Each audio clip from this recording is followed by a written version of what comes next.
This is the Norris Group's Real Estate Investor Radio Show, the award-winning show dedicated to thought leaders shaping the real estate industry and local experts revealing their insider tips to succeed in an ever-changing real estate market. Hosted by author, investor, and hard money lender, Bruce Norris. The Norris Group proudly presents our 16th annual award-winning event, I Survived Real Estate. Industry experts join Bruce Norris to discuss evolving industry trends, real estate bubbles, inflation, and opportunities emerging for real estate professionals. All proceeds from the event benefit Make-A-Wish and St. Jude Children's Research Hospital. We want to thank our platinum partners, Inland Empire Real Estate Investment Club, San Diego Creative Investors Association, White Feather Investments, Wilson Investment Properties, UDirect IRA Services, MVT Productions, and Realty 411 Magazine. Just for fun, a couple of months ago, we counted up the transactions that I've done in a career. It was 6,500 houses that we've touched, either bought and sold or somebody that I taught the business to that we funded. I bring that up because tonight I'm going to share with you a transaction that was the most meaningful transaction in my whole career. Somebody that we taught called me up and said, would you like to buy a property in Riverside from me? I've paid $90,000 for it. I'd like to get $100,000. I said, let's take a look at it. So I went to look at it, and it was really termited. It's probably the third worst termited house I'd ever seen. I said, let's get my Snyder's termite guy out there. Let's do a termite report, and then we'll make a decision. So we got that done. All right, wasn't as bad as I thought, $7,000, and I said, let's make a deal. So I bought it for $100,000. Was really busy at the time, didn't get to that house, and didn't get to the house. Finally, we had a contractor do a complete repair estimate, and I just said, you know what, I think I'll sell it as is. So when we listed it, we put the termite inspection attached to the listing and the repair estimate, sold the property, thought I'd never hear about it again. A year later, I heard about it. I got a call, and the agent said, the property buyer at the property on Sierra is really upset because he was told that there was a service person that killed themselves in the house. And she said, did you know that? And I said, no, I didn't know that. And so I called up the guy that sold me the house. I said, did you know that there was a death on the property? And he said, yes. And I told you that in writing in the contract. And worst business day of my life. I went and found that contract. I looked it up. Unbelievable. I literally started my car within 10 seconds. I walked out of the building and I drove to the house. I'm going there for really one reason. I want a fellow human being to know that a mistake was made, but it wasn't intentional. I didn't want him to linger with that feeling that somebody had intentionally screwed him. That was just unthinkable. Fortunately, he was there, and I walked up to him. I said, are you Gustavo? And he said, yes. And I said, I'm Bruce Norris. He said, your name sounds familiar. And I said, I'm the guy that bought the house, that sold it, listed it and sold it to you. And I just found out that there was a violent death on the property. But I also found out that I was told that in writing. So I understand you're upset, but I want you to understand that was not intentional. So if you're going to sue anybody, you sue me. You don't sue the listing agent or the sales agent or the other owner. They couldn't have known because I was the only one that was supposed to know. He looked at me and says, I cannot believe you just said that. Let's go in and talk. And it turned out he was in the service and he had seen that happen to other people and he had contemplated that himself. And so it was really emotional for him. And I'm holding him. I just like, man, let me just buy the house from you. I'll just pay off your VA, get the heck out of here and start again, man. He said, you would do that? I said, of course I would do that. And so, it was emotional for a little while, and he said, give me a couple minutes. So he was gone for 5 minutes, longest 5 minutes of my business life. I had no idea what was happening. And Gustavo came back with 2 service medals and told me the story of each. And you know what he does? He says, I'm going to give you one of these because what you did tonight was the gutsiest thing I've ever seen. Wow. That was the most unbelievable story. And he said, you know, and he said, I want to keep the house. He said, I just wanted somebody to care. That's all he did. The next morning, I got an email from him, and it said, I used to wake up and my day was all, dark, and today I wake up and I have hope again. And his sister sends me an email and says, I heard about, Gustavo told me your story yesterday, and she says, I can tell you, in my opinion, you just saved his life. Now tonight, Judy, his daughter, is here, and Gustavo has COVID, but I gave Judy the medal back. And tonight I wanted her to have it back, and I didn't know I was going to get another medal, but her husband, Maxwell Nelson, where's the medal? Good grief. Have you ever had one too many pockets? That's what's going on right now. I didn't lose it yet, I promise. I want Maxwell, Gustavo's son-in-law, to come up for just a couple minutes and talk to you about this subject of service people and what they go through. And he's got a couple of charities that I've donated to. He's going to mention those, but I just want him to know that we care.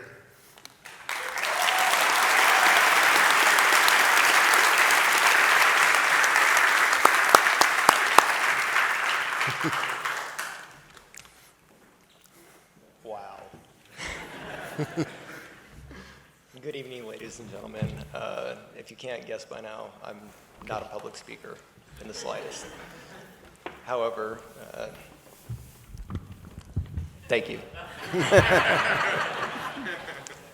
As Bruce said, Gustavo, I know Miss Tony, is my wife's father.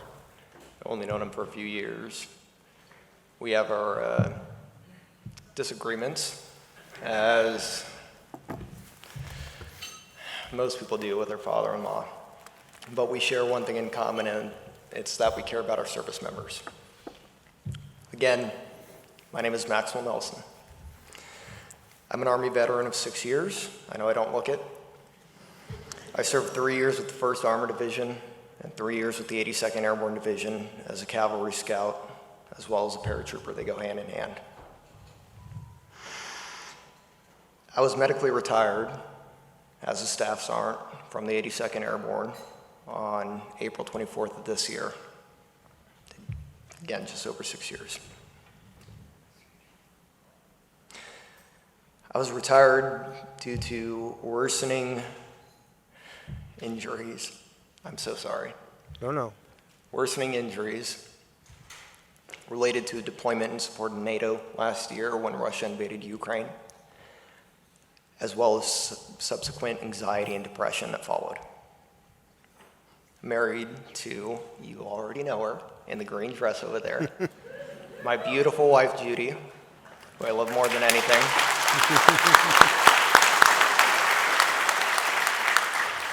Together we have 2 dogs and 3 cats. Pretty great.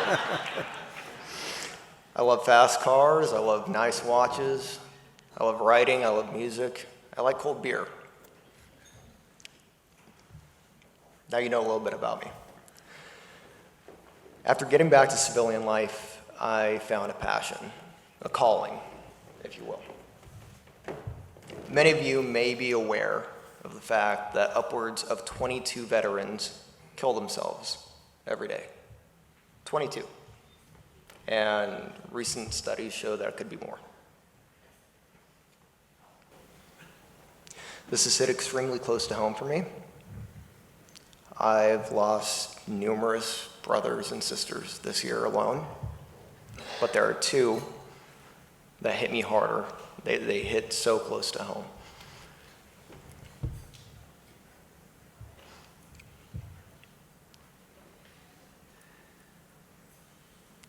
Sorry.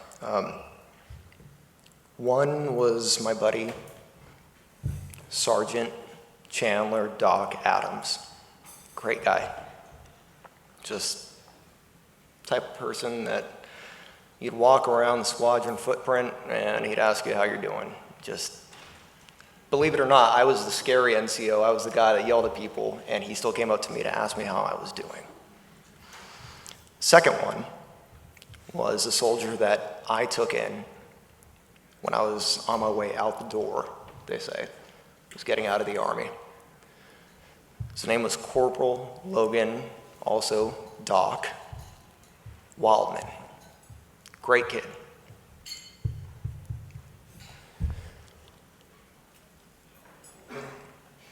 He was supposed to teach me how to play chess.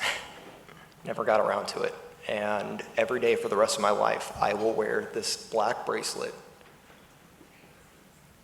with his information on it. And on the inside it says, I'm going to teach you how to play chess, Arn. Many people don't realize, but since 9/11, military suicide rates are 4 times higher than deaths that occurred during military combat operations. Everybody thinks about the war, but they don't think about the war here. In 2021, the USO reported that 7,057 service members were killed in combat. It's a lot.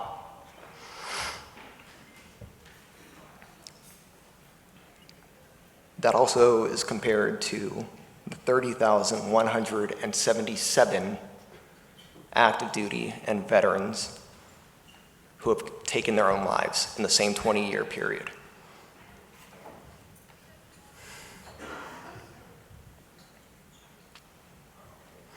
Active duty members and their families already sacrificed so much.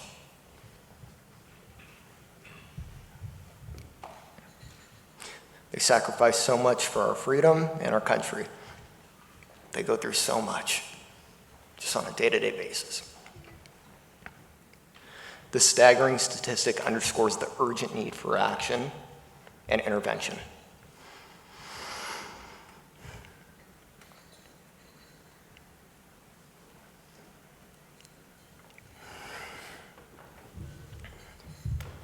I've made it my mission to raise awareness of this issue, and have gone as far as switching my college major from business to political science in the hopes that maybe someday in the future I can change something, because I'm sick of seeing my brothers and sisters die.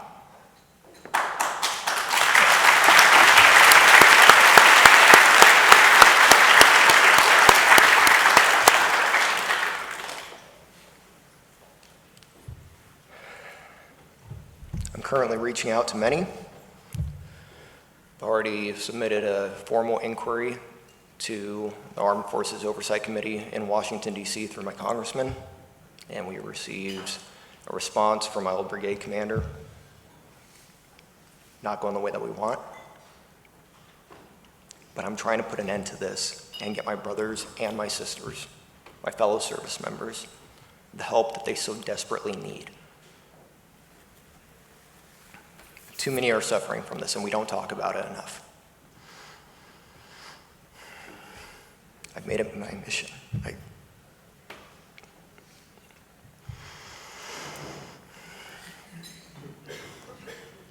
I would implore you to find out more about this issue on your own and find a way to help, because there are ways to help. It is only by raising awareness that we can begin to remove the stigma of seeking help with mental health, something that I personally went through.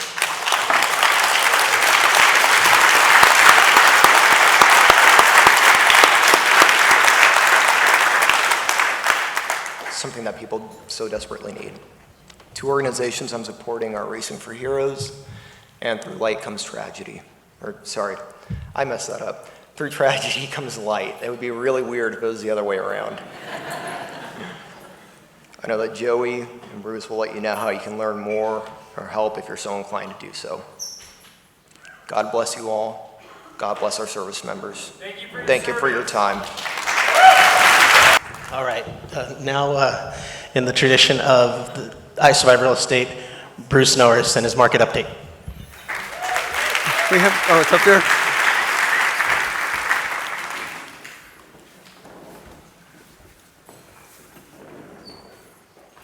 Now we're going to talk about boring real estate charts. All right. You know, about 15 years into a real estate career, I had an interesting day. I bought that car for Aaron. He graduated high school, paid $15,700 for it. Same day, bought a 3-bedroom house in Riverside for $13,300. And I thought, okay, I've been doing this 15 years. I have no idea why that happened.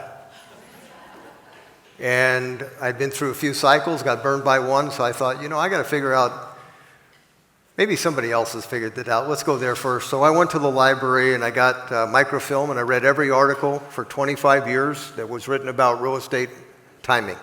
From 1970 to 1995, I read every written article. No one had predicted anything accurate, especially for a long term. So I said, I don't know if it's possible, but I'm going to see if I can figure it out. So for the next 18 months, all I did was go into libraries and any place that I could find data that I didn't have, and I would write down by the hand each line. Like if I found affordability, I would write it all down, which is interesting, by the way, because I've heard some really good experts, you know, give their opinion on things, and they say something interesting. Well, they get the awards for like an annual thing, and said, well, I really don't. I don't deserve that, but the only credit because I have staff that does that. And I thought, wow, you know what would be missing for me is that I have to do it myself. And the reason I have to do it myself is because as I write down this one pile of data, it rhymes with every other chart I did that with. So I know that it interacts with other things. It doesn't stand alone. No one could hand you a chart and have that happen. So the other thing is when I do these reports, you know, I'm trying to figure out where to put Bruce Norris's dough. There's not a purer motive than that, you know, and so that's what started to happen. In '97, we wrote a report called California Comeback, and we wrote that right at the tail end of a downturn. People were so glad that somebody wrote something positive. Did they believe a word of it? No. But they were happy you showed up because it was the first time in 6 years real estate had a smile on its face. So people liked it, and then that happened. And then it kept happening. So it went, not only did it double, it tripled. So I guess you could say I got it wrong. Went the right direction anyway, but it kept on going, and I thought, well, wait a minute. There was a barrier there that I thought that was going to stop, and it didn't stop. So I started thinking about maybe we've overdone it. Didn't know how you could do that, but in front of an audience of about this size, I interviewed a lender in 2006.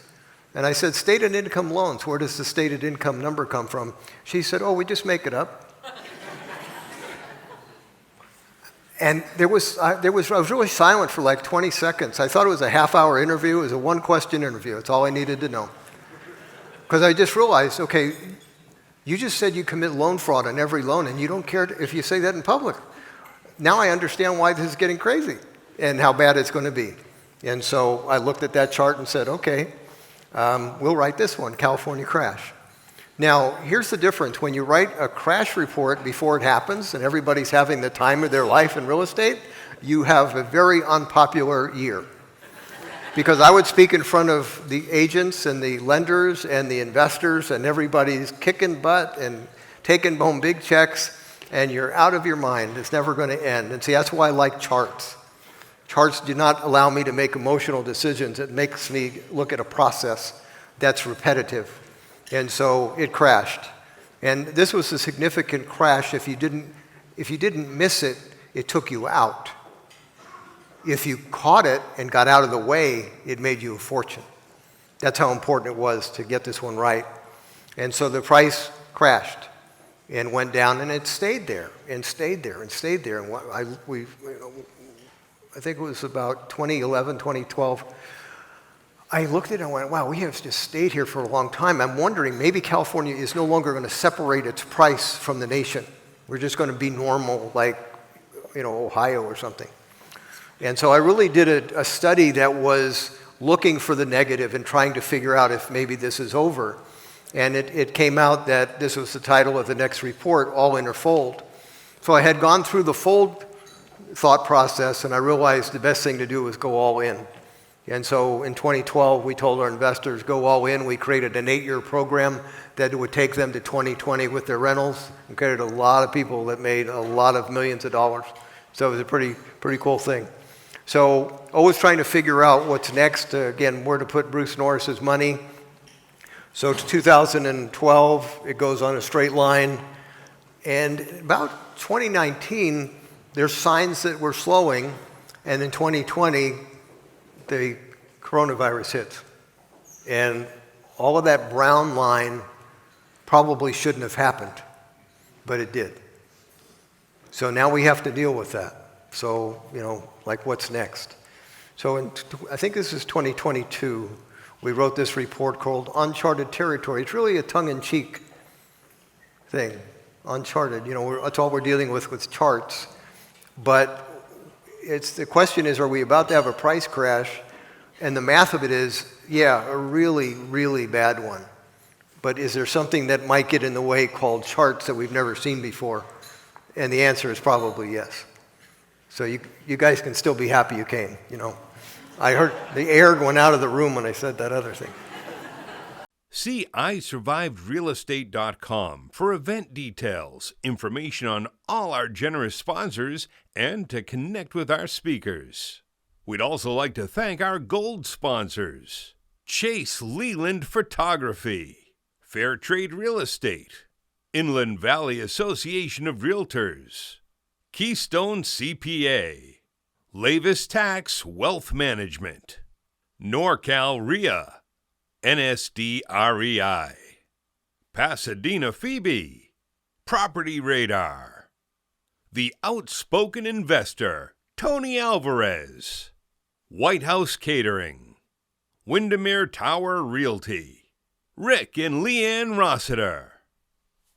See isurvivedrealestate.com for event details. For more information on hard money loans and upcoming events with the Norris Group, check out thenorrisgroup.com. For information on passive investing with trust deeds, visit tngtrustdeeds.com.